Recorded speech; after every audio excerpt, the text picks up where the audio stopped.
Assalamualaikum warahmatullahi wabarakatuh. Salam Sampurasun, Om Swastiastu, Namo Buddhaya, salam kebajikan. Wa nyambe. Terima kasih. Saya tidak akan banyak yang terhormatnya, waktunya nanti habis. Bu Wamen, Pak Wamen, Pak Sekda mewakili Gubernur, Pak Wali Kota, dan Nyonya besarnya. Terima kasih. Ini adalah contoh suami setia bagi para bupati di Jawa Barat. Kemudian Ketua Panitia, Dr. Amerika, terima kasih. Para pendeta, tamu dari Jepang. Penyanyi saya nggak bisa meneruskan lagu karena rasa dan cintanya itu bersatu. Apa sih yang hilang dalam sistem birokrasi di Indonesia? Apa yang hilang dalam pendekatan pembangunan di Indonesia dari waktu ke waktu, termasuk di daerah-daerah di Jawa Barat, adalah hilangnya rasa dan cinta. Manusia tertinggi itu etnoscience. Etnoscience itu di atas teknokrasi. Apa sih yang menjadi keunggulan orang Nusantara? Keunggulan orang Nusantara itu adalah budi pekerti. Karena keunggulannya budi pekerti, maka pendekatan pembangunan harus menggunakan rasa. Karena dari rasa lahirlah rumasa. Kalau dalam teologinya orang Sunda, rumasa itu adalah sebuah sistem sikap di mana tidak boleh meletakkan diri merasa lebih tinggi dari orang lain, meletakkan pengetahuan menganggap orang lain bodoh, dan dalam teologinya orang Islam itu digambarkan dengan Firaun. Apa yang ada dalam pikiran kita yang merasa pinter jadi birokrasi ini adalah menganggap kaum tradisi itu orang-orang yang tertinggal, menganggap kaum adat itu orang-orang yang bodoh, sehingga mereka dalam pembangunan seringkali tidak dipahami oleh kita. Mereka adalah sumber pengetahuan. Maka karena mereka tidak dipahami sebagai sumber pengetahuan, leluhur tidak dianggap sebagai sumber ilmu, seluruh pengambilan keputusan teokratis dan teknokratis Indonesia semua landasannya adalah studi. Studinya studi luar negeri. Studi luar negeri itu lebih banyak ongkosnya daripada ilmunya, karena paling senang studi banding adalah pejabat dan anggota DPRD itu. Nah, itu saya dulu waktu jadi anggota DPRD, bukan orang lain. Nah, sedangkan kalau kita mau belajar Barat yang mengajarkan kemajuan pada kita tentang bagaimana dia menentang deforestasi dan sejenisnya, dan mereka menganggap sangat memiliki pengetahuan dalam pengelolaan alam ini, sesungguhnya mereka itu telah gagal dan telah mengajarkan kerusakan pada kita. Leluhur kita berabad-abad mampu bertahan sebagai masyarakat budaya, sebagai masyarakat adat, berabad-abad. Pertanyaannya adalah, berulang-ulang saya ngomong, Indonesia merdeka sudah berapa tahun? 80 tahun. Dari 80 tahun ini penurunan sumber daya alam, hilangnya logam mulia, terjadinya kerusakan di hutan, terjadinya kerusakan di laut, terjadi kerusakan sungai, itu udah berapa? Artinya bahwa kita dalam 80 tahun ini telah menurunkan daya dukung lingkungan, dan hampir kita tidak bisa menitipkan lagi negeri ini secara baik pada anak cucu kita. Tetapi leluhur kita, yang oleh kita, kalau orang Sunda itu dulu kaum Wiwitan disebut kaum musyrik, itu berabad-abad mampu menjaga alam ini dengan baik, menitipkan alam ini dengan baik, tapi dia tidak merasa menjadi orang pandai. Bayangin, salah satu kebodohan kita adalah menganggap rendah pengetahuan yang bersumber dari leluhur, menganggap rendah kaum adat. Maka dalam pembangunan itu, yang pertama adalah landasan teologis. Nah, landasan teologis itu bukan doktrin yang dikembangkan berdasar pada dogma ajaran pada setiap orang dibikin untuk menjadi sama. Landasan teologis itu adalah landasan nilai di mana orang membangun relasi dengan seluruh semestanya, relasi dengan ketuhanannya, dengan membangun harmoni. Maka orang Bari punya Trihite Karana, orang Sunda punya Tritangtu di Buana. Saya yakin orang Papua juga punya sistem itu. Dari teologis itu, maka akan lahir sebuah nilai filosofis, pendekatan. Dalam tradisi di Jawa, itu kalau melihat pohon itu dikasih sesajen, dan itu dianggap sebagai sebuah kemunduran. Padahal itu adalah sebuah tradisi bagaimana menghormati leluhur, bagaimana menghormati alam, membangun dialektika. Kata orang Sunda, mipit kudu amit, ngalah kudu bebeja. Nah, sistem itu, dan ini luar biasa, dihantamnya luar biasa sebagai bentuk kemusyrikan. Nah, sedangkan kita sendiri negara itu punya sikap hormat pada bendera. Hormat pada bendera itu adalah hormat pada saripati, pada esensi tanah dan air itu sendiri, yang sudah direduksi menjadi sebuah semangat spirit yang disebut merah putih. Maka tradisi kita diajarkan oleh Barat tentang hormat. Maka penghormatan dalam kaum tradisi bagi Jawa adalah sesajen. Mungkin bagi orang Papua disuruh adat apalagi, itu bentuk penghormatan. Ketika hubungan dialektika ini sudah tidak ada, maka hubungan cintanya sudah tidak ada. Kalau hubungan cinta sudah tidak ada, maka kita mengaku sebagai negara berketuhanan, kita masuk dalam sebuah dialektika falsafah yang disebut dengan kapitalisme. Maka prinsip kita adalah menaklukkan. Kalau sudah ditaklukkan, boleh dieksploitasi. Dalam prinsip kepancasilaan, ketuhanan yang berkemanusiaan, tidak ada dialektika kapitalisme dan tidak ada dialektika penaklukan. Yang ada adalah simbiosis mutualisme, yaitu membangun hubungan harmoni antara manusia dengan di lingkungannya. Kalau dengan harmoni kita bisa bahagia, kalau dengan harmoni kita bisa mencapai kemajuan, kenapa kita harus mengambil jalan peperangan?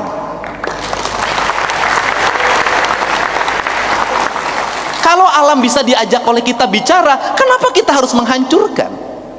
Kalau sumber mata air oleh kita bisa diajak bicara, kenapa kita harus membuat pencemaran? Kalau hidup bahagia dengan damai, kenapa harus pilih peperangan? Kenapa? Kapitalisme mengajarkan penaklukan, penaklukan mengajarkan hegemoni. Dalam sepanjang sejarahnya, hegemoni ujungnya adalah penindasan dan peperangan. Maka kita sebagai republik berpancasila, kita tidak memilih konflik yang tidak berakhir, konflik hegemoni yang diajarkan oleh negara lain. Maka kita harus memilih jalan, jangan jalan pintas. Leluhur kita tidak mengajarkan jalan pintas. Leluhur kita mengajarkan jalan berliku, tanpa merendahkan, tanpa menghancurkan. Kolonial Belanda tidak mengajarkan jalan lurus. Karena kalau jalan lurus, banyak gunung yang ditubruk, banyak karang yang ditebas, banyak yang dikorbankan. Kolonial Belanda memilih jalan berliku. Perlu kesabaran. Itu Daendels di Jawa memilih jalan berliku. Kenapa? Dia tidak boleh terlalu banyak yang dikorbankan. Meskipun Daendels di Jawa itu dituduh membuat erodi, tapi penelitian hari ini menunjukkan justru penyimpangan dilakukan oleh para pemimpin daerah pada waktu itu. Untuk itu, setelah filosofi apa? Ideologi. Ideologi itu apa? Sistem keyakinan. Ideologi Pancasila itu apa? Ideologi Pancasila adalah ideologi yang tersebar dalam 420 masyarakat adat di Papua. Itu ideologi. Kenapa? Ideologi harus melahirkan kekuatan, energi. Saya katakan, Papua kehilangan alamnya, maka rakyatnya akan lemah. Kenapa rakyatnya lemah? Sistem keyakinan pada leluhurnya terputus oleh kehancuran ekologi. Setelah itu apa yang terjadi ajaran di Pulau Jawa? Di Jawa Barat apa? Orang-orang yang tersisih memilih jalan pintas, mempersenjatai diri, melakukan penekanan. Jangan. Prinsip apa? Tidak boleh dihilangkan tata nilainya. Kenapa? Ini ini pertahanan negara. Pertahanan negara apa? Sistem pertahanan Indonesia adalah sistem pertahanan semesta. Karena sistem pertahanan semesta, maka semestanya harus bersama-sama dengan yang mempertahankan dan yang dipertahankan. Semestanya tidak boleh berpisah. Karena semestanya tidak boleh berpisah, rakyatnya tidak boleh berpisah dari semestanya, keyakinannya tidak boleh berpisah dari semestanya. Untuk apa? Agar punya daya tahan terhadap tekanan luar apabila perang terjadi. Indonesia mampu bertahan melakukan perlawanan perang kolonial pada waktu itu. Kenapa? Kemampuan pertahanan semestanya yang didasarkan pada idiom-idiom lokal wisdom pada waktu itu. Hari ini kita bisa melihat bagaimana daya tahannya Iran terhadap gempuran Amerika 42 tahun di embargo. Kenapa kuat? Dia punya sistem pertahanan semesta berbasis alam dan berbasis keyakinan leluhur. Kalau Indonesia, kalau Papua masyarakatnya terpisah dari alamnya, maka panahnya tak beracun lagi, maka larinya tidak akan keras lagi, maka tubuhnya tidak akan bisa lagi menghadapi malaria, maka dia tidak bisa lagi berlari di atas samudra. Kenapa? Dia sudah menjadi orang yang terasing dalam lingkungannya, dan lingkungannya tak lagi memberikan perlindungan. Kenapa? Sudah ada yang terpisah antara manusia dengan semestanya. Maka budaya yang membentuk karakter lingkungan akan memperkuat dirinya. Dan yang berikutnya adalah tinggal satu hal yang kita masukkan adalah sosiologinya. Sosiologi kita sudah terbangun. Masyarakat Papua, masyarakat yang memiliki nilai sosiologis yang tinggi. Dia terbuka bagi siapapun. Orang Sunda di sini bisa hidup. Saya tahu orang Papua itu penyayang, hidup dengan penuh dengan cinta, lembut, mirip orang Sunda. Tapi ada karakter yang mungkin kalau di era kompetitif agak berat. Pundungan. Apa itu pundungan? Kalau dia tersinggung, dia tak mau lagi bermain bola dengan baik. Dia tidak mau lagi belajar dengan baik. Anak-anak Papua yang di saya banyak sejak saya bupati.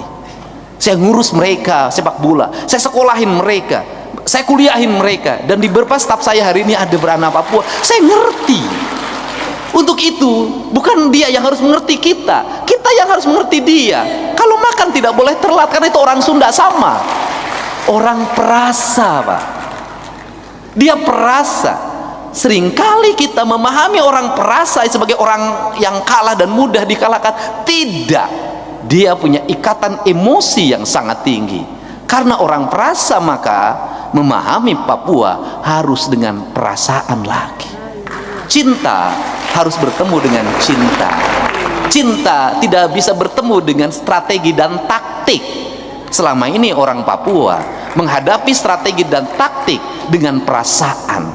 Untuk itu apa yang harus dilakukan oleh Pak Doktor sebagai pimpinan grup WA yang membuat pertemuan hari ini sampai ngundang saya, menambah mindset sama seperti orang Sunda dan orang Jawa, memasukkan teknokrasi bagi kaum perasa. Kalau teknokrasi dipegang oleh perasa, maka teknokrasinya menjadi etnoscience. Negara lain mengajarkan teknokrasi tapi tidak mengajarkan perasaan. Kita punya perasaan, kita punya teknokrasi. Di tangan orang-orang yang punya rasa, maka senjata tidak akan dibuat untuk menjadi perang. Senjata akan dibuat untuk kemanusiaan dan keadilan. Nah, karena hari ini yang menjadi problem di teknokrasi, maka pendekatan Papua ke depan tidak mungkin saya melebihi. Maka Bu Wamen, tata ruangnya harus dikembalikan pada tata ruang yang berbasis etnosains, tata ruang berbasis semesta, tata ruang berbasis budaya, tata ruang berbasis energi. Kenapa? Papua dibangun untuk orang Papua.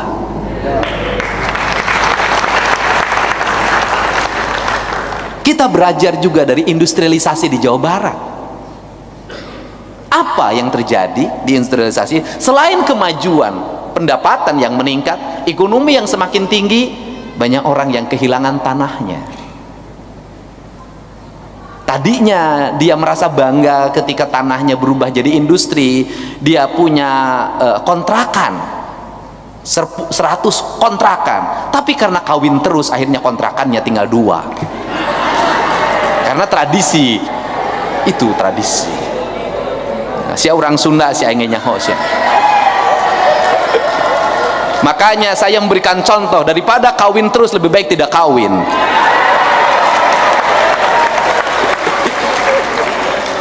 Asalnya orang jualan di depan rumahnya itu sewa. Dalam waktu 5 tahun yang jualan itu sudah berubah menjadi pemilik rumahnya, dibeli lagi, lagi. Nggak boleh lagi mengulangi kegagalan di tempat kita, nggak boleh lagi. Untuk itu jangan terlambat. Saya terlambat jadi gubernur sekarang, nyiapin calon manajer baru sekarang, nyiapin anak-anak masuk sekolah unggulan sekarang, dibikin menyebar tiap kecamatan baru sekarang. Terlambat sebenarnya. Papua yang belum pesat seperti Jawa Barat tidak boleh ketinggalan. Untuk itu Bu Wamen, Pak Sekda, dan Pak Wali Kota, saya menyiapkan beasiswa untuk 40 anak Papua.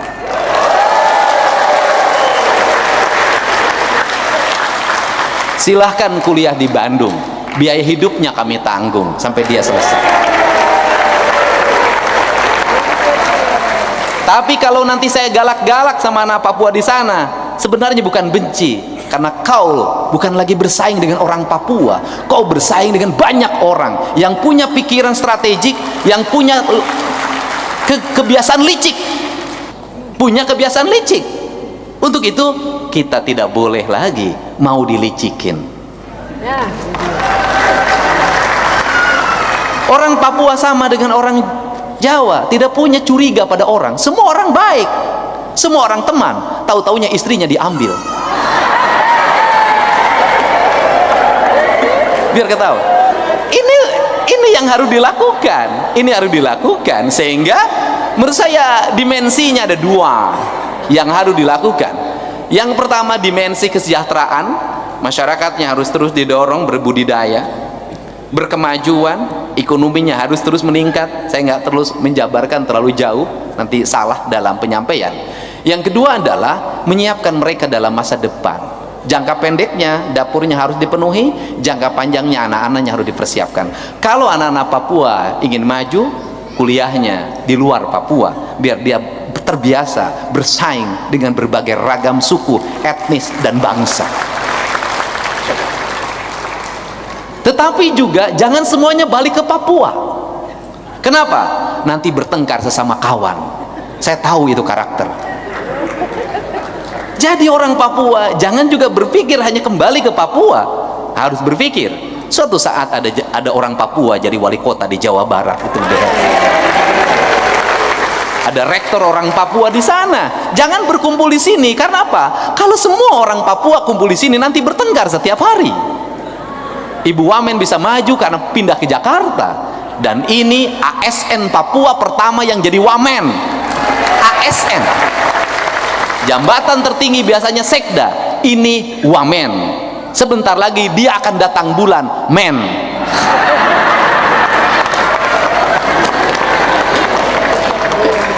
Jadi itu bedanya kalau gaya kepemimpinan saya yang orang Sunda. Jadi gaya kepemimpinannya Banyol.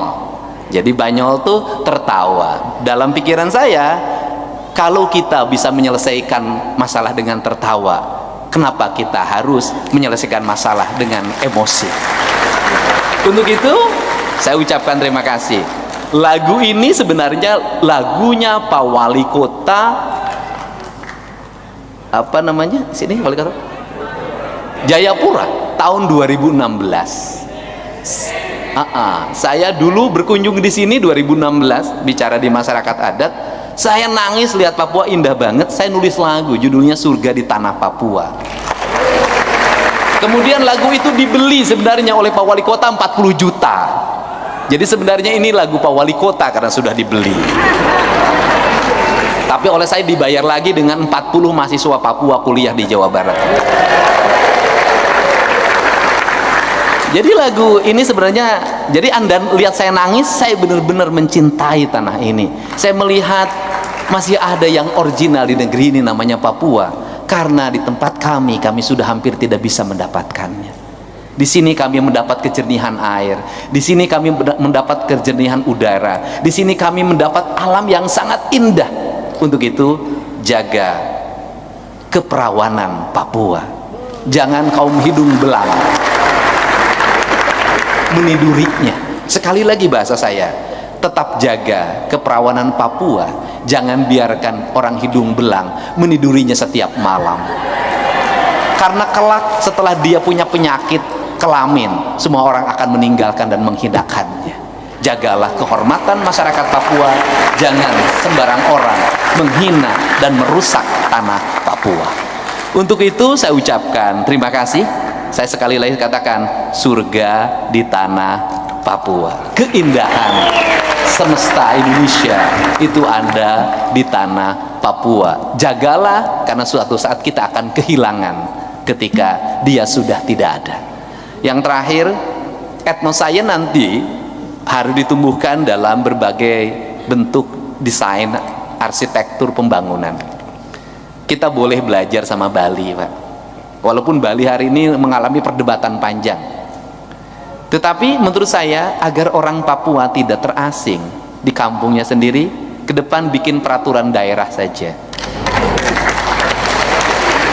Seluruh tata arsitektur bangunan yang ada di Papua harus berarsitekkan khas Papua. Orang Papua nggak usah sedih ketika harga semen mahal. Kenapa? Membangun dengan kayu jauh lebih indah dibanding dengan semen. Orang Papua nggak usah sibuk dengan seng. Membangun dengan rumbia dan atap-atap ala Papua jauh lebih indah dibanding seng-seng pabrikan itu. Dibuat desainnya, dibuat nanti kumpulan, kalau diperlukan nanti saya bisa membantu kumpulan tim arsitekturnya untuk dirumuskan nanti rumah Papua, gedung kantor Papua, sekolah Papua, stadion Papua, hotel-hotel di Papua, seluruh gedung-gedung yang ada di Papua semuanya harus berarsitekturkan Papua agar orang Papua merasa di kampungnya sendiri. Karena kalau semua gedung-gedungnya berubah, makin lama investasi makin banyak, hotel tinggi menjulang, gedung-gedung kantor tertata seperti di Jakarta dan di Singapura serta Amerika, mohon maaf, suatu saat orang Papua akan merasa minder tinggal di Papua karena dia merasa bukan kampungnya lagi, dan makin lama makin terdominasi dan makin terpinggirkan. Kita belajar bagaimana Jakarta berkembang, kita belajar bagaimana megapolitan berkembang, kita belajar Depok berkembang, ini wali kotanya, bagaimana warga Betawi Depoknya makin tidak punya tempat, tidak punya ruang. Tidak boleh kita mengulangi kegagalan yang pernah kita lakukan. Kita tata Papua sebagai mini Indonesia masa depan. Terima kasih, salam untuk seluruh warga Papua, damai selalu, surga di tanah Papua. Assalamualaikum warahmatullahi wabarakatuh. Sampurasun, damai Indonesiaku.